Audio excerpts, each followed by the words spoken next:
Então conta-me lá, Rui, como é que te apareceu a ideia de fazer esta exposição baseada no The Wasteland do T.S. Eliot? É um poema que me interessa há muito tempo. Eu li-o a primeira vez em Inglaterra quando estava a estudar lá e fiquei fascinado com o poema. E depois, algum tempo atrás, voltei a ele, reli-o e resolvi copiá-lo à mão.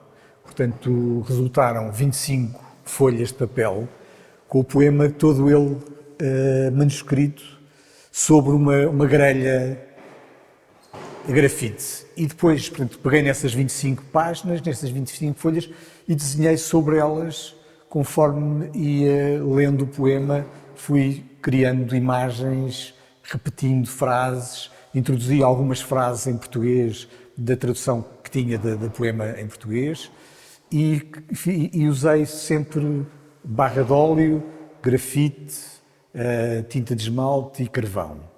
E, portanto, foi basicamente tentar encontrar uma maneira de exprimir a minha relação com o poema, de exprimir a minha relação com o texto do T.S. Eliot. E resultou este conjunto que eu acho que muito coeso e muito coerente e que depois, portanto, veio essa ideia de fazermos uns prints a partir deles, não é? Então já agora explica-me o que é estes prints. Portanto, os prints são a reprodução de uma dimensão um pouco menor, não é? Cada print tem 36 por 25, salvo erro, feitos em jaco de tinta e que são mas quase um facsímile dos desenhos.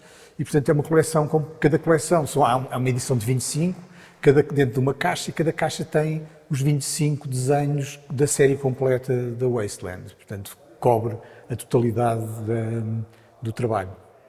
Ok. Já agora eu posso explicar que isto vende-se, um desenho é vendido com a caixa.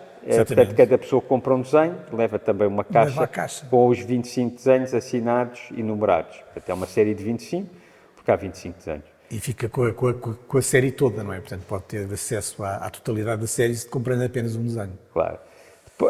Diz-me uma coisa, que é, tu és escultor, essencialmente, apesar de teres vindo da pintura, e estes desenhos, eu estive a olhar para eles, eu gosto muito, como estava a dizer há bocadinho em off, deste trabalho, gosto mesmo muito, todos eles são surpreendentes, eu devia-me aflito para escolher os que usaria na divulgação, porque eram todos, pelo menos aos meus olhos, eram todos muito, muito bonitos e muito bem esgalhados.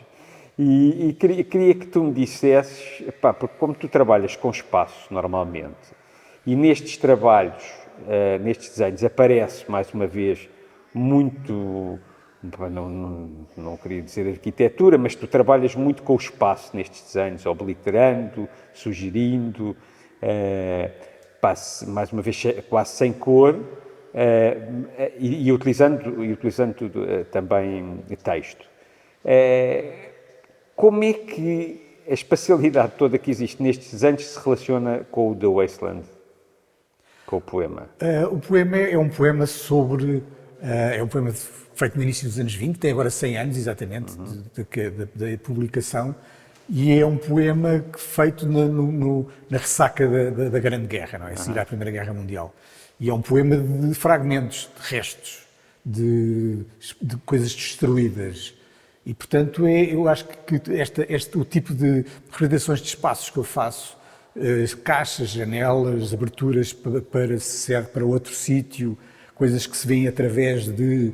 Tudo isso tem que ver com esta constante fragmentação do poema do T.S. Eliot. Não só o poema em si mesmo descreve esse lado fragmentário do mundo do pós-guerra, como o poema é todo ele feito, ou em grande parte feito de citações. Ele tem partes em sânscrito, tem partes em latim, tem partes em alemão, tem partes em italiano e tem citações de muitas fontes obscuras e muito que eu não sei repetir, porque não conheço a esse ponto do poema. Mas, portanto, todo ele é uma coisa que vive de fragmentos, que vive de pedaços. Uma tentativa de juntar os pedaços e dar outra vez uma consistência a esses fragmentos. E eu lembro perfeitamente, quando estava a estudar e o li, senti que representava muito bem a maneira como eu sentia o mundo. Essa ideia de que estamos num período em que as coisas estão todas explodidas, fragmentadas, e que era preciso voltar a tentar encontrar uma organicidade qualquer, uma maneira de lidar com uma realidade mais coesa. E esta maneira como eu os trabalhei, penso que tem a ver com isso também. Portanto, aparecem buracos, aparecem aberturas, aparecem coisas que estão repetidas, tem muito este lado de palimpsesto, não é? Coisas que estão escritas umas sobre as outras, e tem também uma grande variedade de marcas gráficas, não é? Coisas escritas à mão, umas vezes muito intensas, depois há repetições, há zonas onde as palavras aparecem em inglês e em português ao mesmo tempo.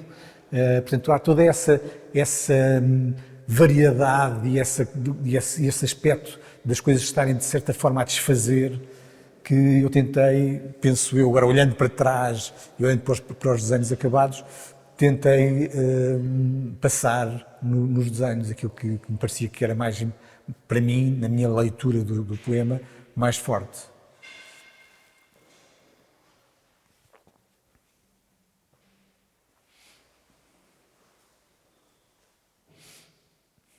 É a primeira vez que tu fazes um trabalho baseado em coisas de literatura? É. Porque tu recorres várias vezes à história da arte, não é? Já fizeste vários trabalhos que tinham a ver com obras que foram feitas no passado. Em relação à literatura, é a primeira vez que isto acontece? Em relação à literatura, é a primeira vez que isso acontece e até agora é a única. Agora nunca mais voltei a fazer nada deste tipo. Não quer dizer que não venha a fazer, mas para já é o único caso. Porque foi de facto um poema muito, muito, muito marcante na minha vida. Eu tinha uma relação com a poesia muito pontual, nunca fui um grande leitor de poesia, li alguns poetas que me interessaram muito, Pessoa, o Sá Carneiro, assim, alguns poetas na minha juventude me interessaram muito, depois alguns poetas que descobri em Inglaterra, como o T.S. Eliot, como Wallace Stevens, como, enfim, poetas do início do modernismo da poesia, depois alguns franceses, como o Francis Ponge também, mas o Wasteland foi talvez assim, o poema que eu me lembro de ter lido que me deixou completamente siderado. Fiquei completamente apanhado com aquele poema durante muito tempo. E depois esqueci-o durante uma série de anos e já não sei a que propósito voltei a ele, aquelas coisas, se calhar estava a ver a biblioteca, voltei a encontrar o livro, voltei a lê-lo e voltei a ficar outra vez muito impressionado e, portanto, e esse primeiro impulso foi de repetir, de copiar, não é? Que é uma coisa que eu também não costumo fazer, não é? Pegar em papel e copiar o poema todo. Tive ali vários dias a copiar, até depois ter o poema todo copiado e poder começar a trabalhar sobre ele. Diz-me uma coisa, a poesia e as artes visuais, as artes plásticas, parecem ter, pelo menos na minha cabeça, alguma coisa a ver, porque parece que são as mais experimentais, são as que arriscam mais, são às vezes menos narrativas em termos clássicos, porque o cinema, a literatura, a ópera, o teatro, parecem ser artes, as pessoas dessas artes, se estiverem a ouvir isto, vão matar, mas parecem de alguma maneira mais agarradas à academia, mais agarradas a cânones onde foram desenvolvidas. Foste tu que me disseste uma coisa que eu costumo referir imenso, que as artes plásticas talvez a arte mais radical, nem que seja por motivos económicos, porque não é muito caro de fazer e, portanto, o nível de risco que se pode assumir é muito maior do que quando está a fazer cinema ou quando está a fazer ópera, ou está a fazer até teatro. E que muitas das pessoas dessas artes, e a gente sabe que isto é verdade, até da arquitetura, utilizam as artes plásticas para vir buscar coisas que são mais fora da caixa e que depois acabam por introduzir. Temos, como é que se chama o arquiteto que fez o Guggenheim Gehry. O Frank Gehry. O Frank Gehry, pronto, a gente sabe que ele é amigo do Richard Serra e há as conversas entre eles. O Richard Serra goza muito com ele e diz que o que ele faz não é arte coisa nenhuma, que é funcional. por aí fora. Como é que tu vês isto que eu estou a dizer? Eu acho que talvez o desenho, nesse aspecto, o desenho ainda mais se aproxima da poesia nesse lado desprendido, ou seja, a pessoa pega num papel e em 2 ou 3 meios riscadores e pode arriscar tudo o que quiser, porque se não correr bem vai para o lixo e pronto, não é muito grave. Cada folha de papel tem um custo relativamente quase que não conta. E a poesia também. Um poeta pode estar a trabalhar a vida toda num quarto com uma resma de papel A4 e um lápis ou uma caneta e pode fazer o que quer com a linguagem. Portanto, eu acho que nesse aspecto há essa relação. Portanto, ambos são meios muito versáteis e muito livres e que permitem um grande grau de audácia, se quiser. Mas